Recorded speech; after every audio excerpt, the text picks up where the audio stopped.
Hi friends, welcome to Kamadhenu Akshayam. நம்ம இன்றைக்கி பார்க்க போகிறது சட்டுன்னு ஒரு டிஃபன் ரெசிபி. எப்படி பண்ணுறதுன்னு பார்க்கலாங்க. நம்ம சேனலை ஃபஸ்ட் டைம் பார்க்குறவங்க மறக்காமல் சப்ஸ்கிரைப் பண்ணிக்கோங்க.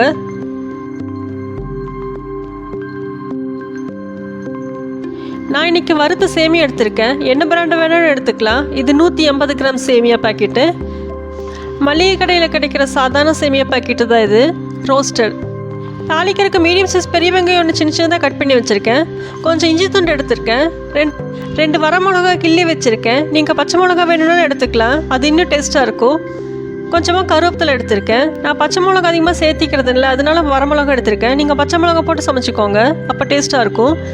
1 டீஸ்பூன் வெள்ளை உளுந்து எடுத்திருக்கேன், இது உருட்டு உளுந்து. 1 டீஸ்பூன் கடலப்பருப்பு எடுத்திருக்கேன். அவ்வளோதான், இனி சமைக்க ஆரம்பிச்சிடலாம். கடாயில் 2 டேபிள் ஸ்பூன் எண்ணெய் விட்டுருக்கேன். இதுக்கு 2 டேபிள் ஸ்பூன் எண்ணெய் சரியாக இருக்கும். அதிகமாகவும் இருக்காது, கம்மியாகவும் இருக்காது, சரியாக இருக்கும். இது வந்துட்டு சன்ஃப்ளவர் ஆயில் தான். இதுக்கு பதிலாக தேங்காய் எண்ணெயில் கூட சமைக்கலாம், நல்லா டேஸ்ட்டாக இருக்கும். எண்ணெய் நல்லா காஞ்சிருச்சு. இப்போ தாளிக்கிற கடுகுளுந்தம் பருப்பு சேர்த்திருக்கேன். 1/4 டீஸ்பூன் கடுகுளுந்தம் பருப்பு. கடுகுளுந்தம் பருப்பு வெடிக்கிறப்பவே கடலப்பருப்பையும் உளுந்தம் பருப்பையும் சேர்த்துடலாம். இது லைட்டாக கலர் மாறணும், அப்போ தான் நல்லாயிருக்கும். இது கலர் மாறக்கு 1 நிமிஷம் போல் ஆகும், அவ்வளோதான். இப்போ இதை நல்லா வதக்கி விட்டுறலாம். தாளிக்கிற கடலப்பருப்பு உளுந்தம் பருப்பு சேர்க்கும் போது நல்லா வாசமாக இருக்கும், அதே சமயம் உடம்புக்கும் நல்லது. இப்போ பார்த்தீங்கன்னா கடலப்பருப்பு லைட்டாக கலர் மாதிரி வந்துருச்சு. இப்போவே வெங்காயத்தை சேர்த்துக்கலாம். வெங்காயம், வரமிளகா, இஞ்சி, கருவேப்பிலை சேர்த்துருக்கேன். வெங்காயம் நல்லா வதங்கி வரட்டும். இந்த சேமியா உப்புமா செய்கிற 5 நிமிஷம் போல தான் ஆகும், ரொம்ப ஈஸியாகவே செஞ்சிடலாம். இப்போ பார்த்தீங்கன்னா வெங்காயம் நல்லா வதங்கிருச்சு. சேமியாவுக்கு தேவையான தண்ணி சேர்த்துடலாம். 180 கிராம் சேமியாவுக்கு பார்த்தீங்கன்னா இந்த டம்ளரில் 3 டம்ளர் ஊற்றினா சரியாக இருக்கும். இது 200 ml பிடிக்கிற டம்ளர், பெரிய டம்ளர்னு சொல்லுவோம்ல அது. இதில் 3 டம்ளர் ஊற்றும் போது நல்லா வெந்துடும், அதே சமயம் குழையாது. இப்போ சேமியாவுக்கு தேவையான அளவுக்கு உப்பு சேர்த்துடலாம். நான் இன்றைக்கி கல்லுப்பு தான் சேர்த்துருக்கேன். நீங்கள் உப்பு சேர்த்துட்டு இந்த தண்ணியை டேஸ்ட் பண்ணி பார்த்தீங்கன்னா கொஞ்சம் உப்பு கறிக்கணும். ரொம்ப லைட்டாக உப்பு கறிச்சா போதும். நம்ம சேமியா போட்டு வெந்து வரும்போது சரியாக இருக்கும். 1 கல் கூட எடுத்தால் போதும்.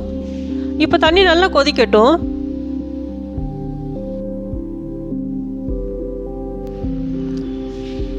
இப்போ பார்த்தீங்கன்னா தண்ணி நல்லா கொதிக்க ஆரம்பிச்சிருச்சு.